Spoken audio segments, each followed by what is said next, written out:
Hello everyone, it's me Mahiya from moments with Mahiya থেকে। কেমন আছেন সবাই? আশা করছি সবাই অনেক বেশি ভালো আছেন। বেশ অনেক দিন আগে আমরা বারবিকিউ করতে গিয়েছিলাম এন্ড আজকে সেই বারবিকিউ ব্লগ নিয়ে চলে আসলাম আপনাদের মাঝে। আশা করছি আপনাদের সকলের অনেক ভালো লাগবে। So don't skip this video and keep watching. বেশ অনেক দিন যাবত আমি এরকম একটি চমৎকার ওয়েদার খুঁজছিলাম যেন বারবিকিউ করতে পারি। এন্ড সেদিন বারবিকিউ করার জন্য আমরা চলে গিয়েছিলাম তনুরি পার্কে। এই জায়গাটা চুজ করার একটি রিজন এটা অনেক বেশি গ্রিনারি এন্ড জায়গাটা খুবই সুন্দর। এখানে আমরা এর আগেও বারবিকিউ করেছি। এটা this is the third time যখন আমরা এখানে বারবিকিউ করছি। আমার এই জায়গাটা খুবই পছন্দের। তো আমি এরকম একটা ওয়েদার চাচ্ছিলাম যেদিন না হবে বৃষ্টি না হবে রোদ, খুবই সুন্দর একটা চমৎকার ওয়েদার থাকবে। এন্ড ফাইনালি সেদিন এরকম একটা ওয়েদার পেয়েই গেলাম। তাই আগের দিন আমরা এখানে বুকিং দিয়ে রেখেছিলাম। এখানে যাওয়ার আগে কিন্তু অবশ্যই আপনাদেরকে বুকিং দিয়ে যেতে হবে, আদারওয়াইজ এখানে যাওয়া পসিবল না। রিজার্ভেশনটা দিয়ে আমাদের বারবিকিউটা করতে হবে। আর উনি আমাদের ইনস্ট্রাকশন দিয়ে দিচ্ছিল যে আমাদের কি কি করতে হবে এন্ড কি কি আমরা করতে পারবো না, প্লাস আমরা কি কি নিয়ে এসেছি সাথে সেটার ইনফরমেশনটা ওনারা জেনে নিচ্ছে। অ্যান্ড এরপর এখান থেকে আমার সিগনেচারও নিয়ে নিচ্ছিল। তারপর যাই হোক এখানে আমরা সেই প্লেসটাতে চলে যাচ্ছিলাম। আর এই প্লেসটা কিন্তু ওনারাই সিলেক্ট করে দিয়েছে যে কোন জায়গাতে বসে আমরা বারবিকিউটা করব। এটা কিন্তু আমরা নিজের ইচ্ছায় গিয়ে চুজ করতে পারবো না যে আমরা কোন জায়গাতে করব। যাই হোক আমরা কিন্তু খুব সুন্দর একটি জায়গা পেয়ে গিয়েছিলাম এই গাছের নিচে। এরকম গাছের নিচে এর আগে একবার আমার করা হয়েছিল, বাট এটা সেকেন্ড টাইম। আর গাছের নিচে বসে বারবিকিউ করা খুবই মজা লাগে। আমি যেহেতু অনেক আগেই ওয়েদারটা চেক করে গিয়েছিলাম তাই আমরা সেদিন আর টেন্ট আমাদের সাথে নিয়ে যাইনি। যেহেতু রোদও হবে না বৃষ্টিও থাকবে না তাই সেদিন আর টেন্টটা নিয়ে যাইনি। বাট আশেপাশে সবাইকে দেখলাম এখান থেকে টেন্ট ভাড়া নিয়ে গিয়ে টেন্ট ইউজ করছিল। যাই হোক আমাদেরটা আমরা নিয়ে যাইনি যেহেতু আমরা ওপেন রাখতে চেয়েছিলাম। এখানে নাইট সব সেট আপ করে নিয়েছিল। আর এখানে আমি আগুন দিয়ে নিচ্ছিলাম যেহেতু আমাদের কাছে কোনো হাত পাখা ছিল না। তাই আমি আমার ফ্যানটা দিয়ে একটু দূর থেকে বাতাস দিচ্ছিলাম যেন আগুনটা খুব দ্রুত কয়লার মধ্যে ছড়িয়ে পড়ে। আমি কিছুক্ষণ দেওয়ার পর আগুনটা খুব দ্রুত ছড়িয়ে গিয়েছিল। এরপর নাহিদ এখানে কয়লাগুলোকে একটু ছড়িয়ে দিচ্ছিল। এরপর সে এখানে কয়লাগুলোর মধ্যেই বাতাস দেওয়া শুরু করেছিল। আমাদের কয়লাতে আগুন ধরাতে কিন্তু বেশি একটা সময় প্রয়োজন হয়নি। আমরা দেখলাম যে আশেপাশে অনেকেই আছে যারা ঘন্টাখানিক সময় নিয়ে কয়লাতে আগুন ধরাচ্ছিল, প্লাস অনেক কিছু ব্যবহার করছিল কয়লাগুলো ধরানোর জন্য। বাট আগুনটা অনেকটা সময় নিয়ে ধরানো হয়েছিল তাদের।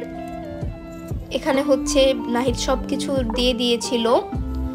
আমি এখানে শিক কাবাব নিয়ে গিয়েছিলাম কিছু ভেজিটেবলস। আর ছিল ক্যাপসিকামের একটা আইটেম যেখানে চিকেনের পুর ব্যবহার করা হয়েছে।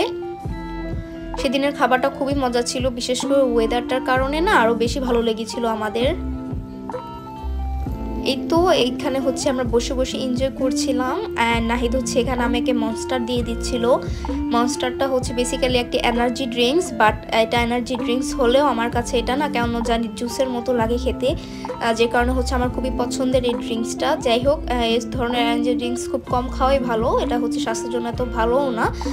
যাই হোক এখানে আমরা বসে বসে এনজয় করছিলাম। অ্যান্ড দেখলাম যে সকলেই এখানে টেন্টটা রেন্ট নিয়েছিল এখান থেকে, বাট আমরা আর নেইনি।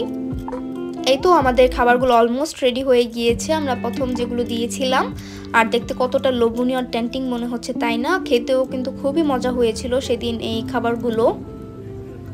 জাপানে বারবিকিউ সবকিছু সেট আপ মেনলি ছেলেরাই করে থাকে আর মেয়েরা জাস্ট বসে বসে দেখে আর খাওয়া দাওয়া করে। যাই হোক এখানে নাহিদি সবকিছু করে নিচ্ছিল আর আমি একটু ঘুরে ঘুরে দেখছিলাম। আমরা কিন্তু একাই এখানে কাপল ছিলাম না, আমরা যে পাশটাতে আমাদেরকে বারবিকিউ করতে দেওয়া হয়েছিল আমাদের পিছন সাইডটাতে ম্যাক্সিমামই কাপল ছিল আর ফ্রন্টের সাইডে ছিল গিয়ে ফ্যামিলি মেম্বার্সগুলো। এরই মাঝে আমাদের খাবারটাও রেডি হয়ে গিয়েছে। আর এই শিক কাবাবটা খেতে খুবই মজা হয়েছিল। নাহিদের কাছে ক্যাপসিকামের আইটেমটা বেশি ভালো লেগেছে আর আমার কাছে এই শিক কাবাবের আইটেমটা বেশি ভালো লেগেছিল খেতে। আমি কিন্তু অনেকগুলো ভেজিটেবলসও নিয়ে গিয়েছিলাম, সাথে কিন্তু আলু নিয়ে গিয়েছিলাম, খুবই পাতলা একটা স্লাইস করে নিয়ে গিয়েছিলাম। বাট কেন জানি আর আলুটা সিদ্ধ হয়নি। বাট এই ভুট্টাটা খুবই মজা, সুইট কর্ন এটা, আর খেতে খুবই মজা ছিল। বারবিকিউর এখানে কিন্তু অনেক বাচ্চারাও ছিল, যেহেতু অনেকেই বাচ্চা নিয়ে এসেছে আর পাশে যেহেতু পার্ক ছিল তাই বাচ্চারা খুব বেশি এনজয় করছিল। আমি এই ক্যাপসিকামের আইটেমটার কথা বলছিলাম, এটা নাহিদের খুবই পছন্দের। যাই হোক, এখান থেকে হচ্ছে আমি একটু পানি নিতে চলে গিয়েছিলাম। আমরা পানি নিয়ে এসেছিলাম পর্যাপ্ত পরিমাণ, বাট আমাদের প্রয়োজন হওয়াতে হচ্ছে শেষ হয়ে গিয়েছিল। এরপর হচ্ছে আমি এখানেই হচ্ছে গিয়ে পানি পাওয়া যায়, তো সেখান থেকে হচ্ছে রিফিল করে নিয়ে এসেছিলাম। এরই মাঝে দেখলাম নাহিদ হচ্ছে আর একটু খাবার এখানে দিয়ে দিয়েছে গ্রিল হওয়ার জন্য। আমি সেদিন হচ্ছে গিয়ে স্যালমনও নিয়ে গিয়েছিলাম। এটা হচ্ছে প্রথমবার যেটা হচ্ছে আমরা স্যালমন নিয়ে গিয়েছিলাম সাথে করে। এর আগে কখনো হচ্ছে আমাদের কোনো ফিশ আইটেম নিয়ে যাওয়া হয়নি। সবসময় দেখা গেছে যে আমাদের হচ্ছে বিফের আইটেম নিয়ে যাওয়া হয়েছিল, বাট সেই দিন হচ্ছে আমরা কোনো বিফ নিয়ে যাইনি, কজ লাস্ট টাইম বিফ নিয়ে গিয়েছিলাম মতো বিফটা খুবই হার্ড হয়ে গিয়েছিল, খাওয়ার উপযোগী ছিল না।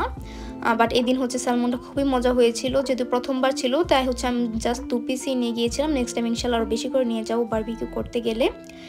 এরপর এই তো বারবিকিউ যেভাবে সেটআপটা ছিল ঠিক সেভাবে রেখে হচ্ছে আমরা আশেপাশে একটু এক্সপ্লোর করে দেখছিলাম। জায়গাটা খুবই সুন্দর অ্যান্ড খুবই গ্রিনারি ছিল। জায়গাটা একটু ঘুরে ঘুরে দেখার মেন রিজন হচ্ছে পাশেই হচ্ছে অনেক বড় একটা পার্ক ছিল। জাপানে হচ্ছে এইরকম ওপেন পার্ক খুব কমই আছে, যেখানে হচ্ছে এত সুন্দর করে সব কিছু ইউটিলাইজ করা, প্লাস অনেক বড় পার্কটা। জাপানে পাবলিক পার্ক আছে বাট অনেক কিছু দিয়ে এই ধরনের পার্ক খুবই কম। যেহেতু জায়গাটা একটু লোকালয়ের ভিতরে, লোকালয়ের বাহিরে ছিল এটা, যেন মানুষজন আসা যাওয়া করে, তাই হচ্ছে এই জায়গাটাকে সুন্দরভাবে হচ্ছে ইউটিলাইজ করে দেওয়া হয়েছিল। আর এই জায়গাটা কিন্তু একদমই ফ্রি ছিল, চাইলে হচ্ছে আমরা একটু ভিতরে যেতে পারতাম, যেহেতু বাচ্চাদের খেলার জোন ছিল এই জন্য হচ্ছে আর আমরা ভিতরের দিকে যাইনি। আর পাশে ছিল এই লোটাস লেকটা, যেহেতু লোটাসের সিজন শেষ হয়ে গিয়েছে তাই হচ্ছে আর লোটাস ছিল না। এরপর এই তো আমরা হচ্ছে বাসায় চলে যাচ্ছিলাম। বাসা থেকে হচ্ছে আমরা আরও একটি জায়গায় চলে যাব। সেদিন যাব হচ্ছে গিয়ে একটি সেকেন্ড স্ট্রিট ফার্নিচার শপে। এটা সেকেন্ড হ্যান্ড ফার্নিচার শপ হলেও কিন্তু এটার প্রত্যেকটি আইটেম খুবই এক্সপেন্সিভ ছিল, দেখে একদমই বোঝার মতো না। যাই হোক, এই ওয়াশিং মেশিনটা সেকেন্ড হ্যান্ড হলো, এটার প্রাইস ছিল 1,65,000 yen, which is very extreme লেভেলের এক্সপেন্সিভ আমার মনে হয়েছে সেকেন্ড হ্যান্ড যেহেতু। এখানে কিন্তু অনেক ধরনের ফার্নিচার ছিল। এখানে হচ্ছে খাট ছিল, ড্রেসিং টেবিল ছিল, আলমারি ছিল, প্লাস হচ্ছে গিয়ে আপনার অনেক কিছু আইটেম ছিল ফার্নিচারের। দেখি কিন্তু একদমই বোঝার উপায় নেই এগুলো যে সেকেন্ড হ্যান্ড। তারা কিন্তু জাপানে খুব নষ্ট আইটেমগুলো কিন্তু সেকেন্ড হ্যান্ড সবগুলোতে রাখে না, যেগুলো দেখতে খুবই সুন্দর বা দেখলে একদম নতুনের মতো লাগে সেই সব আইটেমগুলোই হচ্ছে জাপানে তাদের সবগুলাতে রাখে। এই ধরনের আরও নতুন নতুন ভিডিও পেতে হলে কিন্তু অবশ্যই আমার চ্যানেলটিকে সাবস্ক্রাইব করে আমার পাশে থাকতে হবে। অ্যান্ড আজকের ভিডিওটি যদি ভালো লেগে থাকে অবশ্যই লাইক অ্যান্ড শেয়ার করতে কিন্তু একদমই ভুলবেন না। শেয়ার করে অবশ্যই আপনাদের ফ্রেন্ডদের মাঝে ছড়িয়ে দিবেন আমার এই চ্যানেলটিকে। আশা করছি সবাই আমার এই ভিডিওটিকে অনেক অনেক ভালোবাসা দিবেন। তো সবার কাছে আজকেই বিদায় নিচ্ছি। সবাই ভালো থাকবেন, সুস্থ থাকবেন, আমাদের জন্য অনেক অনেক দোয়া করবেন। Bye bye.